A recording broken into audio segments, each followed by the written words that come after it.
Un cordial saludo para todos los radio oyentes de Radio El Camino y también para todos los oyentes y visualizadores del canal de YouTube FA Ministries. En esta ocasión os voy a traer un tema de mucha actualidad y que creo que puede ser pertinente para que estudiemos y comprendamos todos nosotros hoy en día. Vamos a hablar brevemente de la libertad de conciencia, concretamente de la amenaza contra la libertad de conciencia. ¿Por qué lo digo? Lo digo a tenor de la elección del nuevo Papa Robert Prevost de Norteamérica, llamado León XIV. ¿Por qué digo eso? Pues vamos a leer una serie de citas de un libro que se llama El conflicto de los siglos, las líneas de las cuales se escribieron cuando estaba gobernando, cuando tenía el pontificado León XIII, el último papa que utilizó el título de León. Y veréis por qué, porque era una época bastante crítica, era una época en donde hubo un reavivamiento muy grande en el cristianismo y también hubo un evento o un intento de evento como es la implantación de la ley dominical en Estados Unidos, que estuvo a punto de salir en aquel momento. Al final no fructificó, debido a que el pueblo de Dios rechazó el mensaje final de Dios para su pueblo, ¿no? Con lo cual no estaba preparado para todo lo que venía. Y ese hecho hizo que la ley dominical se frenara en aquel momento. Incluso un prestigioso predicador llamado A.T. Jones fue al Congreso de los Estados Unidos y fue en defensa del día santo del Señor, del sábado, ante el senador Blair, que era el senador de aquel momento de Estados Unidos que quería implementar una ley federal en dicho país. Con lo cual, teniendo en mente el contexto histórico, me gustaría leer una serie de citas al respecto para que tuviéramos en cuenta la peligrosidad de los tiempos actuales y lo que puede venir en este nuevo pontificado de la Iglesia Católica. Mira, la libertad de conciencia va muy ligada a la libertad de expresión. La libertad de expresión es una libertad, un derecho fundamental que tenemos como personas que está siendo coartado sigilosamente, sobre todo en redes sociales, desde hace años, ¿no? No se permiten todos los discursos que cada uno quiera y también, sobre todo, se quiere llevar a cierto camino a las mentes humanas. Se etiqueta de discurso fanático, discurso extremista, cierto discurso que vaya en contra de las ideas o del camino que tienen las élites preparadas para este mundo, y se fomenta justo pues lo que las élites quieren que la gente piense en esa nueva normalidad que ellos llaman, ¿verdad? Sin embargo, la libertad de expresión sí que tiene una serie de límites. Una persona no puede increpar a los demás ni hacer uso de su libre expresión para increpar o dañar a los demás, ¿no? Eso es un límite que debemos respetar. Pero la libertad de conciencia sí que no tiene límites, porque el creer algo es libre de cada persona. Una persona puede creer incluso una gran barbaridad, una gran atrocidad. La puede creer, es libre de creerla. Obviamente en esos casos en que una creencia afecta a la vida humana o afecta a la integridad de las personas o a la integridad del planeta o a la integridad de los animales o a cualquier cosa por el estilo, pues obviamente esta creencia no se permite llevar a la práctica, ¿no? Hay leyes que coartan esa práctica, esa puesta en práctica de esa creencia, pero el creerlo nadie te lo puede impedir, ¿no? Y a eso vamos, a impedir que las personas puedan creer lo que ellos quieran, sea aceptado por muchos o aceptado por pocos. Y eso es un derecho con el cual los cristianos debemos combatir, debemos luchar para que se mantenga esta libertad de expresión. Debemos abogar a favor de la libertad de conciencia. Debemos abogar a favor de la libertad de conciencia, el derecho intrínseco que da Dios al libre albedrío para que todo el mundo crea lo que él o ella decidan, sea bueno o sea malo. Obviamente Dios quiere que creas su evangelio, su palabra, pero también te deja el libre albedrío para creer justo lo opuesto. De ti depende tu creencia, ¿no? Y obviamente cada creencia tiene una serie de consecuencias. Pues de este hecho vamos a hablar ahora. En primer lugar, os quiero mostrar el por qué este Papa actual, Robert Prevost, eligió el nombre de León XIV. Fijaros, lo eligió así. Voy a citar sus propias palabras. Nos dijo: al sentirme llamado a proseguir este camino, pensé tomar el nombre de León XIV.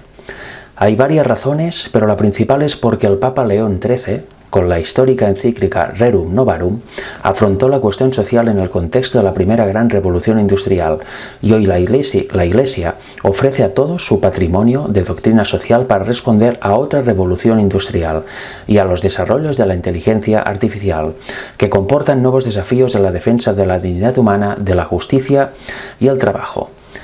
Aquí vemos en boca del propio Papa recién electo el por qué eligió este nombre. Dice que es la principal razón, obviamente hay otras, pero bueno, las palabras del propio Papa hacen caer ciertas teorías extrañas, ¿no?, acerca de por qué eligió este nombre, pero sí que tiene cierto significado porque él se basa, obviamente, admira al último Papa que se llamó León, el Papa León XIII, que estuvo en el 1800 y pico a finales y estuvo en el año 1888, de gran importancia para el pueblo adventista, ¿no?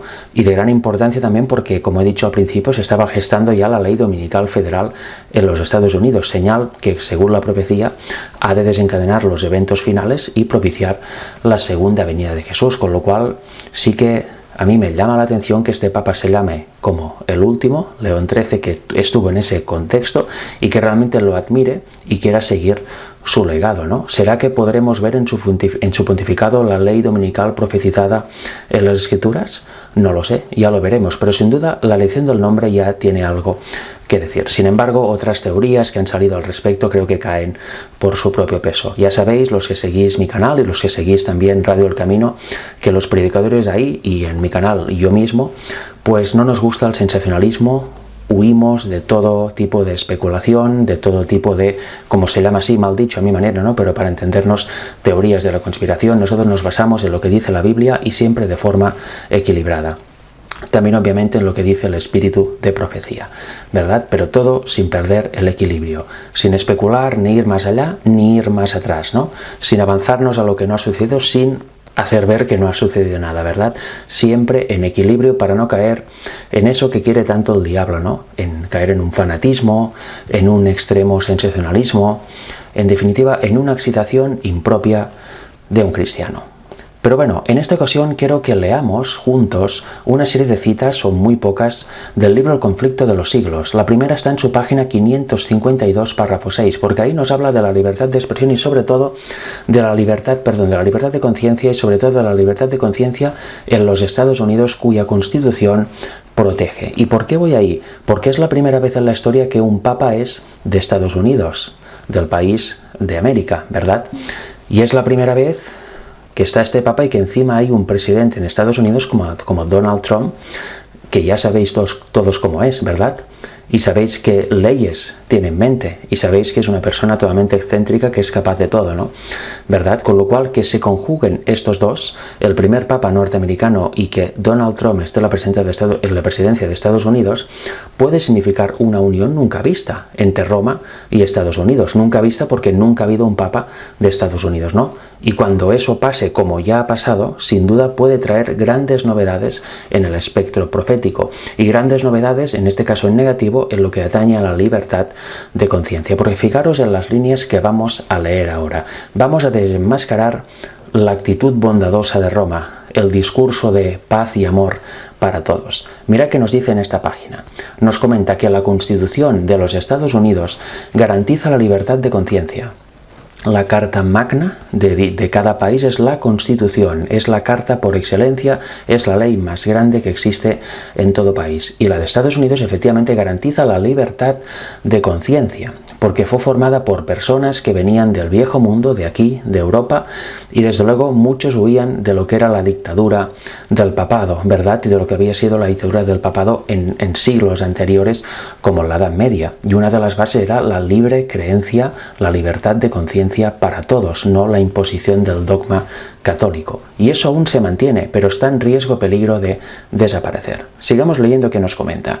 Dice que no hay nada más precioso ni de importancia tan fundamental como la libertad de conciencia.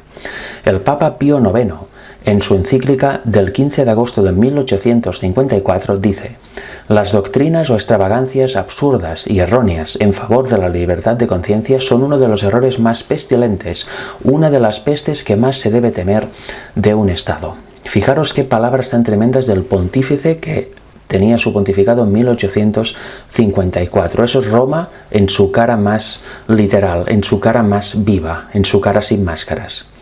Dice que el mismo Papa, en su encíclica del 8 de diciembre de 1864, anatematizó a los que sostienen la libertad de conciencia y de cultos, como también a cuantos aseveran que la Iglesia no puede emplear la fuerza. ¿Veis qué cara mostraba el catolicismo en aquella época? Era su cara sin ningún tipo de máscaras, como ahora, ¿no? Que muestran, ¿no?, la paz mundial, que seamos todos uno, etc. Han cambiado la estrategia, pero en aquel momento se mostraban tal y como eran, y vemos que, sorprendentemente, y diciéndose cristianos, aboga porque la libertad de conciencia es pestilente. Fijaros qué adjetivo usa, ¿no? Pestilente, o sea, la odian con todo su ser. ¿Por qué? Porque ellos vienen de una tradición de imponer la fe religiosa, imponer su propia fe, impedir que la gente leyera las escrituras por ellos mismos, ¿no? En la Edad Media, hasta la Reforma y hasta la invención de la imprenta. Y bueno, siempre han tenido este deseo de gobernar al pueblo con el miedo y del poder total sobre todo, ¿no? Por eso les parece la libertad de conciencia algo pestilente, algo abominable. Increíble, ¿no?, lo que decía el Papa Pío IX. ¿Será que los otros papas no creen lo mismo? ¿Será que en el fondo los dirigentes de la Iglesia a lo largo de los tiempos no creen lo mismo? ¿No creen lo mismo ahora? ¿En el fondo de su ser? Yo creo que sí, porque no cambian. Fijaros que sigue diciendo, la siguiente cita. Dice que el tono pacífico que Roma emplea en los Estados Unidos no implica un cambio de sentimientos. Es tolerante cuando es impotente. Y ahí está la clave de todo. Cuando vienen las buenas palabras, cuando hay la tolerancia, es porque no tienen el poder para imponer lo que ellos quieren. Y eso es lo que ha estado pasando durante las últimas décadas, pero ya ha empezado a cambiar desde hace años, y ahora con este Papa norteamericano puede cambiar definitivamente. Estaremos atentos a ver qué sucede. Pero fijaros con eso, cuando es impotente Roma muestra su cara amable, su cara de, bueno, pues respetamos todo, pero cuando no, ya veis su verdadero pensamiento. La libertad de conciencia es pestilente. Impresionante. Nos sigue diciendo la cita. El obispo O'Connor dice, la libertad religiosa se soporta tan solo hasta que se pueda practicar lo opuesto sin peligro para el mundo católico. ¿Lo veis? La mentalidad. El arzobispo de St. Louis dijo un día, la herejía y la incredulidad son crímenes, y en los países cristianos como Italia y España, por ejemplo, donde todo el pueblo es católico y donde la religión católica es parte esencial de la ley del país, se las castiga como a los demás crímenes. Impresionante, ¿verdad? Herejía e incredulidad. ¿Incredulidad hacia qué? Hacia la fe católica, hacia lo que ellos dicen. Herejía que quien crea algo que ellos no crean, o quien crea lo opuesto a lo que ellos crean, sea en un punto o en varios. Y fijaros que religión católica, parte esencial del país. Eso es la abolición de la separación entre Iglesia y Estado, la cual siempre se ha de mantener. Porque cuando se juntan es cuando vienen los problemas. Cuando se mezclan estos dos mundos es cuando viene la dictadura, la imposición y se aniquila la libertad de conciencia. Leamos un poquito más. Mira que nos dice la siguiente cita. Todo cardenal, arzobispo y obispo de la Iglesia Católica presta un juramento de obediencia al Papa, en el cual se encuentran las siguientes palabras. No sé si conocíais esto. Mira que dice, me opondré a los herejes, cismáticos y rebeldes contra nuestro Señor, el Papa, o sus sucesores, y los perseguiré con todo mi poder. Y eso está en este libro que se cita así. Rebeldes, cismáticos, en definitiva opositores al Papa que esté en aquel momento. Eso es parte del juramento que hacen. ¿Lo sabíais? Yo personalmente no, pero ahí está. Y ahí lo mantienen a lo largo de los siglos. Y en este momento en que la Iglesia Católica ha tomado tanto poder en el mundo entero, está retomándolo, realmente hay un reavivamiento en este sentido, y que el protestantismo ha claudicado ante Roma. De hecho, en Estados Unidos el protestantismo, sus máximos líderes ya dicen que la reforma ha terminado y se unieron a Roma, claramente, ¿no?, con el antiguo Papa Francisco. O sea que los protestantes están más unidos a Roma que nunca, con lo cual ya hablan como Roma. Prácticamente, ¿no? Pocas diferencias hay. Obviamente sí a nivel personal, a nivel de grupos, pero a nivel de denominación en general, pocas diferencias hay. Ya han claudicado por completo y eran admiradores del antiguo Papa. Supongo que también será de este, ¿no? Ya se mantiene en el tiempo. Y recordemos que la profecía nos dice que el mundo protestante en Estados Unidos van a ser los que van a convencer al poder civil, al poder legislativo, para que implementen leyes dominicales. No será Roma directamente, será el protestantismo apóstata, y luego Roma lo implementará en el mundo entero. Pero qué mejor ocasión cuando ya el protestantismo está caído y han votado en masa a Donald Trump para precisamente fomentar esta religiosidad en el país, este domingo, también este día de descanso dominical. Qué mejor que se una a todo esto el primer papa de la historia, que es norteamericano, ¿verdad?, de Estados Unidos. En fin, veremos qué pasa. Pero sin duda hay que tener en cuenta todo esto y hay que tener en cuenta también el peligro que corre la libertad de conciencia. La libertad de expresión ya hace años se corre peligro y lo estamos viendo, pero la de conciencia ahora puede tomar un nuevo rumbo. Fijaros que nos sigue diciendo la cita. El catolicismo está ganando terreno en todas direcciones. Eso ya en 1800 y pico, a finales del siglo XIX. Veas el número creciente de sus iglesias y capillas en los países protestantes. Nótese en Norteamérica la popularidad de sus colegios y seminarios tan patrocinados por los protestantes. Eso ya a finales del siglo XIX. Parece que está hablando de la actualidad, ¿verdad? Pienses en la extensión del ritualismo en Inglaterra y en las frecuentes deserciones a las filas católicas. Una vez más, parece una noticia actual, ¿verdad? Pues ya estaba sucediendo desde hace décadas, pero cada vez con más poder. Estos hechos deberían inspirar ansiedad a todos los que aprecian los puros principios del Evangelio. Los protestantes se han entremetido con el papado y lo han patrocinado. Han hecho transigencias y concesiones que sorprenden a los mismos papistas y les resultan incomprensibles. Una vez más, ¿no os parece eso actual? Es lo mismo, pero como es un proceso gradual, ya pasaba en aquella época y sigue pasando ahora hasta el punto de ya no haber ninguna diferencia entre el protestantismo general y el catolicismo, haciendo concesiones, como dice aquí, que incluso sorprenden a los mismos católicos, ¿verdad? Pero es así. Sin duda está pasando y cada vez se está cimentando más esa unión. Dice, los hombres cierran los ojos ante el verdadero carácter del romanismo, ante los peligros que hay que temer de su supremacía. Hay necesidad de despertar al pueblo para hacerle rechazar los avances de este enemigo peligrosísimo de la libertad civil y religiosa. ¿Y no estamos hoy en día igual? ¿No estamos hoy en día cerrando los ojos ante esto? O pensando, no, en el fondo tampoco será tan malo. O en el fondo quizás son muy ariscas, ¿no?, muy extremistas ciertas palabras proféticas como estas que estamos leyendo. Pues no, porque Roma no cambia. Roma ya hemos visto que cuando es impotente, pues acepta lo que le venga, pero sigue trabajando por detrás para recuperar su poder. Y cuando tiene el poder, ¿qué?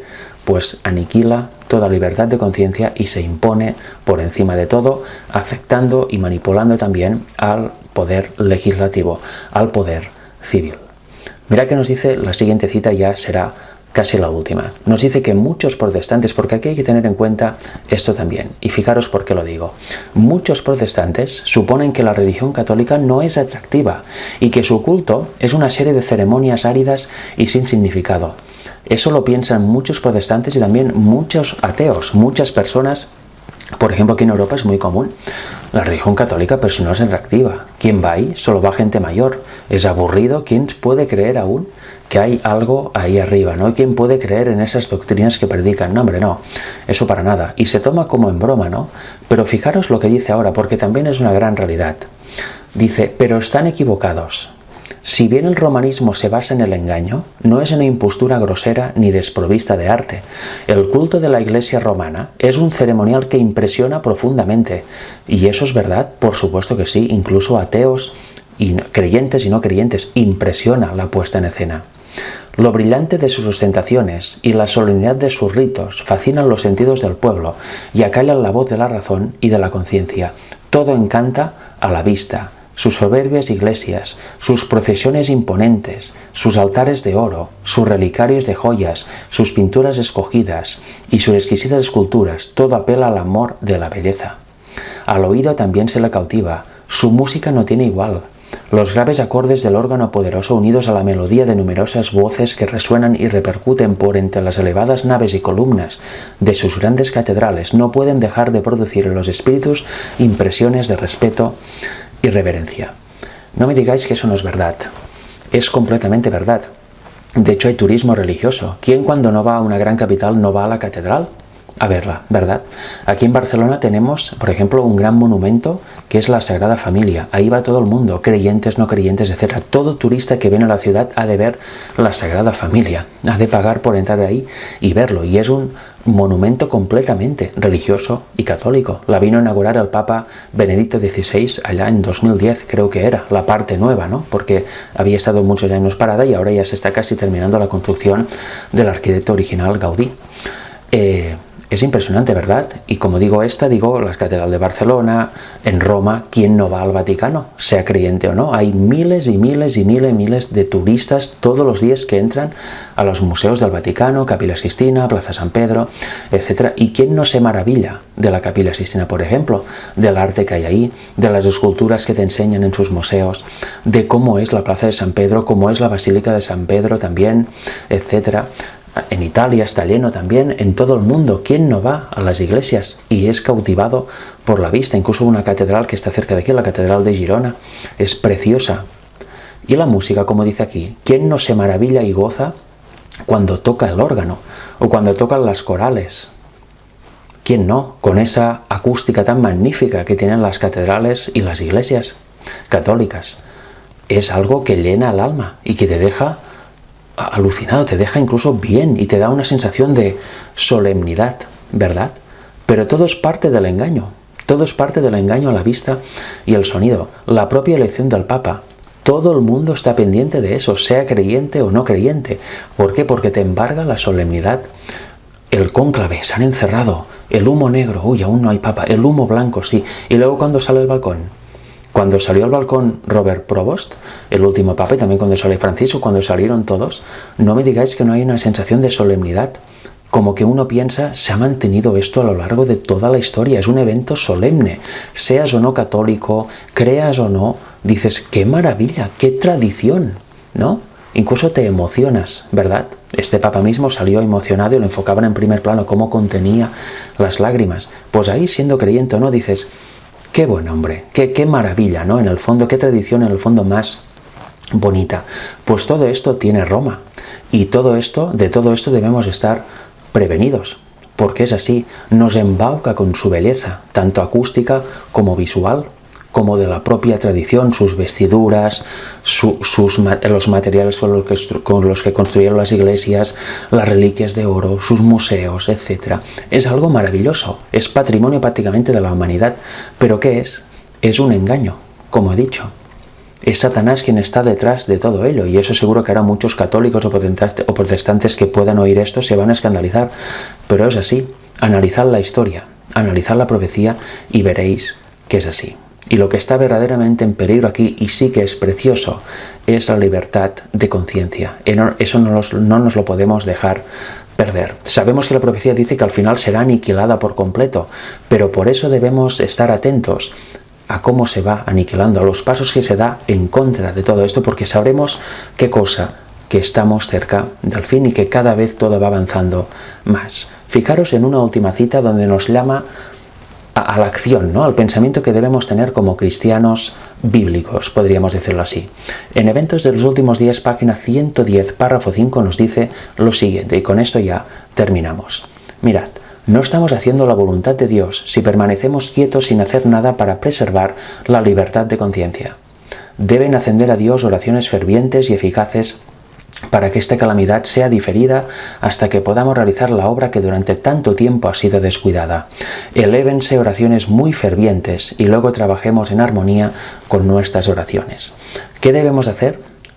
Trabajar en pro de la libertad de la conciencia, de su preservación. ¿Para qué? Para tener más tiempo para legar al mundo, para realmente prepararnos y poder legar al mundo con las buenas nuevas del Evangelio y que se forme un pueblo para resistir de pie ante la segunda venida del Señor. No se refiere a diferir y bueno, que venga algún día, cuando yo no esté, no. Significa hacer actos conscientes para que se preserve o usar la libertad que aún tenemos ahora por redes sociales, por YouTube, por diferentes canales, etcétera, la libertad que de momento hay de viaje para predicar las buenas nuevas a los demás y que se compensa, porque cuando se aniquila la libertad de conciencia y vengan los problemas graves, esto ya no será posible.